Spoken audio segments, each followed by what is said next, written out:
Hi everyone, my name is Alison Lynn. I'm the Associate Director of Social Work at the Penn Memory Center, and today I'm going to be sharing with you some tips for how to take care of your loved one with dementia when you're stuck in the house due to social distancing. So the first tip is much easier said than done. I realize that, but it's to stay as calm as possible. People with dementia are very aware of nonverbal communication, such as tone of voice and body language, and will often mirror or mimic it.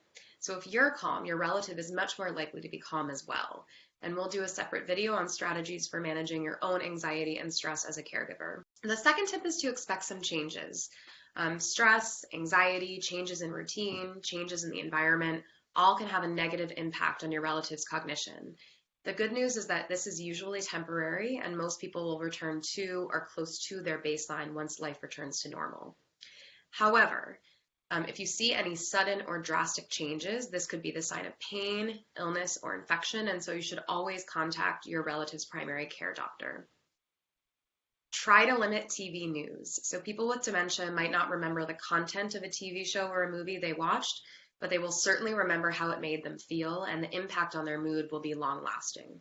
So try to avoid exposure to too much panic-inducing coverage and stick with something lighter, like a cooking show or a travel show or an animal show. A lot of your relatives might be asking you what's going on in the world. Again, they might have picked up on your nonverbal cues about anxiety and stress and fear. And when you're explaining to them what's happening, you want to make your explanation as simple as possible, focus on positives, and then redirect to a favorite activity while still providing some emotional support. So for example, I might say something like, "There's an illness going around, but you're safe with me inside the house. Can you help me remember how to play that game you like?" The last piece is to try and set a daily routine. So we want to have your relative wake up, eat, and go to sleep at around the same time as possible. You can also try to create a schedule to keep your relative busy and engaged throughout the day, which will also improve their mood and decrease challenging behavioral symptoms. And my colleague Cynthia Clyburn is going to talk a little bit more in a separate video about creating a routine.